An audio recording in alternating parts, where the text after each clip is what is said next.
Tripp Keber. Yes, that Tripp Keber from Dixie Elixirs, Dixie Brands, sits down with us and kind of gives us an update on where he is and where his company is, and also just his sense of where the industry has come from and come to in the last year or so. Interesting stuff. Enjoy.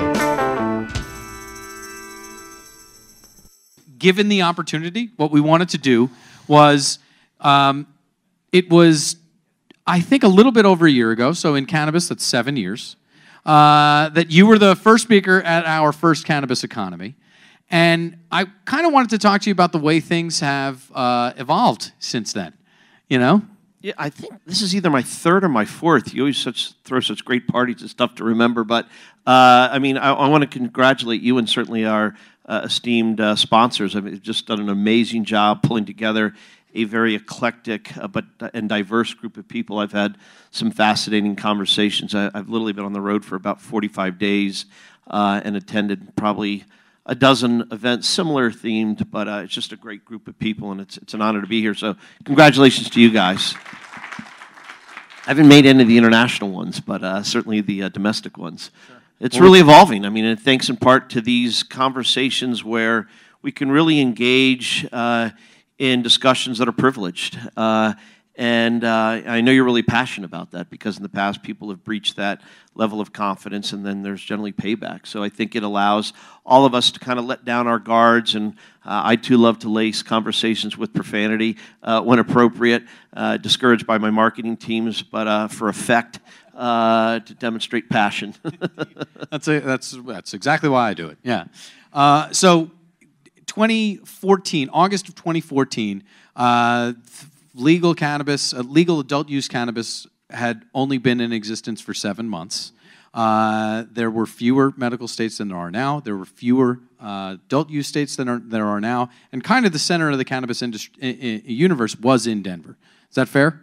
Absolutely. It was also the first month, August of 2014, where adult use cannabis sales outpaced that of medical marijuana sales. In August of this year in the state of Colorado, we did over $100 million in combined use. It's just fascinating to see. Interesting, the medical marijuana sales, we serve both masters as a manufacturer, but medical marijuana sales have been pretty consistent in the state of Colorado. It's the adult use market that's being driven exponentially higher and higher, driven obviously by adult use tourism as well, and there's no irony that I think in probably a relatively short period of time, Nevada is going to be able to steal that title as probably the marijuana capital, marijuana tourism capital of the world. So we better get it while we can. So you are one of those Coloradans that will kind of begrudge Nevada becoming Nevada? Au contraire. I mean, you know, I'm going to celebrate it because like many other successful, powerful brands, I think they're going to be here in the state of Nevada, just like California, where we're currently operating in a joint partnership with my dear friend Gavin back there through Indus Holdings. Both Dixie and Altai are being legally distributed and manufactured in the state of California in an incredibly complicated structure. But Nevada is going to be, you know, all eyes of the world will be on Nevada, like they've been on Colorado for the last 16, 18 months. And sometimes that light can get really bright, but just last week we hosted, I don't know, 15, 16 regulators and legislators from the country of Costa Rica, and it's really surreal. I mean, things are moving at a pace that I think many of us would probably openly admit in a room like this that's uncomfortable. I mean, it's moving so incredibly quick, most of which is positive, some of which is negative. You know, labeling we've talked about, packaging, dosing, these are all material issues that I as a manufacturer wrestle with daily, and it's incredibly, incredibly expensive. You talk about Costa Rica. That's one of the reasons that we're doing the next one in Puerto Rico is to involve Central America, South America, and the Caribbean. What are you talking about, not necessarily with them, but in terms of international, what are your thoughts? Well, I want to dispel the rumor. It's been widely reported with a few of my friends that I was in Cuba last week. I was not there promoting adult use cannabis. In Cuba, still marijuana is strictly verboten, but I can tell you they have an agricultural industry that is thriving in tobacco, and I think if you replaced it with cannabis, it would be fascinating. It certainly would outpace anything that Jamaica could probably do. But, we have had discussions with all sorts of regulators, and I think the world is our oyster, no matter what your industry is. But the fact of the matter is, a domestic distribution of adult use marijuana, I think, will keep myself and my partners, all the various brands, very, very busy.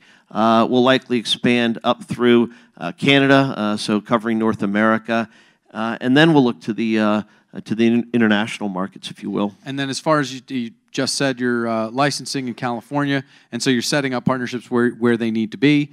Again, like I mentioned with Kelly, that we've got almost halfway on medical, and we're going to be, we hope, up to about 10, whatever it is, on adult use in November 2016. What are your thoughts on the pace and where we're going? Well, I'll use California as an example. We had pro forma'd California to be 2017, and then we just met somebody who was irresistible in Gavin and the boys at Indus. California's an incredibly challenging market. There would be a tremendous amount of irony for me to go to jail for selling marijuana at this point in my career, 6 years into the business. But we found a partnership that works. And behind California now, we have Arizona facility being built with some terrific partners there. We've also executed a deal in Oregon, which I think is going to facilitate our movement up into the Northwest, including Washington State. And so we're really focusing Dixie as really a high-end consumer packaged goods company. And there's no irony that most of those states, including Nevada, which is in part why I'm here today, are all going to be adult use as early as 2016 as we approach the next federal election. And again, that's a lot of the apple to have in our mouth. So we're going to continue chewing as fast as possible. What are your thoughts on one stroke of the pen? Current President Obama on the way out, kind of decriminalization. Well, I've definitely been accused of having happy ears, and I bet Rob Campia, of which I like to remind him he works for me as my executive director. The executive director of the MPP, Rob Campia himself. Yeah, exactly. So I bet him $1,000 on stage. I am his board member.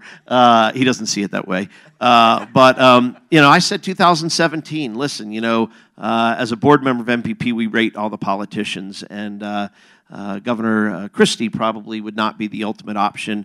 Rand Paul probably would. I don't think he has any chance, even though we hosted a political fundraiser. I can tell you definitively, presidential candidates understand the power of Colorado voters. It's important to remind you that more Colorado voters for the legalization of marijuana than they did our own president. And so I think it's going to play a pivotal role. And, I'm not really here to share my political views, but, in the state of Colorado, 22,500 people carry badges. We're going to generate, last year we generated off a $700 million market, about $76 million in sales tax revenue. At the end of the day, it's a $21 billion annual budget for the state of Colorado, so it's just scratching the surface. But this year, conservatively, we're going to generate $125 million. And this month, September, which numbers are not final, we're going to outpace what we did in 2014. And so we are too massive a movement, and I do want to talk about movement. Forget about the business issues or the marijuana activism or certainly bare minimum the reform of cannabis laws. We're a movement that is too big to ignore. I hosted a fundraiser for Michael Bennett, who's our federal senator, and just before that, the Denver district attorney, which was laced throughout those fundraisers with attorney generals, law enforcement. They understand the power of our dollar, and we not only are able to dictate that they be neutral or neutral positive, and that includes issues related to PTSD, Roger, but we can also dictate, I don't mean to say this arrogantly, but I want you to test it with your political leaders, that we can almost dictate the language. There's a congressional member out of Southern California that likes to share with people that he enjoyed marijuana so much as a youth that he did everything but drink the bong water. Now, that's just kind of funny, I guess, right? But it's really. Not really the language that you want to use in front of an audience of 500. And so we really are suggesting that that's not appropriate, and they should be more responsible in when they're talking to their constituents, be more respectful of this powerful plant. Yeah, and you mentioned voting. It's interesting that in Colorado, which is kind of purple but more blue. Cannabis got more votes than Barack Obama. In Alaska, which is definitely red, cannabis got more votes than their senators. So if you've got someone on the ballot, the winner's going to be cannabis. I think is really.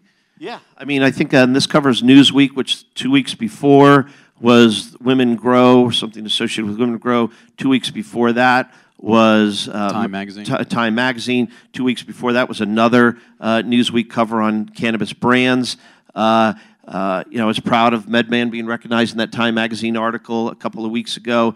There's an amazing amount of power behind our movement, whether it be a brand, whether it be an activist or a reformist. Marijuana went mainstream in 2014, and so the reversal of that, I would suggest, is not impossible, but it certainly feels that way.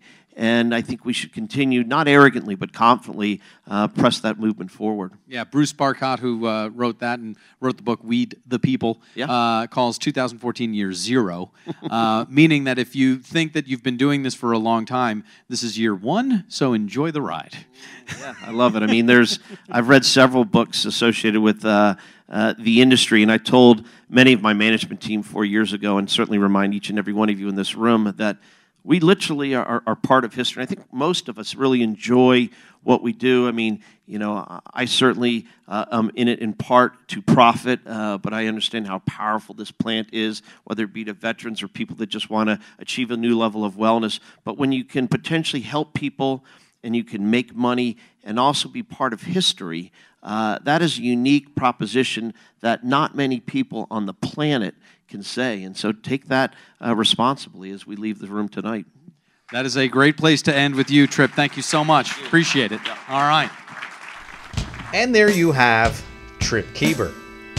A quick conversation, but basically covered all points, and it's a realization of the fact that 1 year in cannabis is really 7 years. They are truly dog years, based on how quickly things are going and how much is getting done. So hope you enjoyed, and thanks to Tripp once again.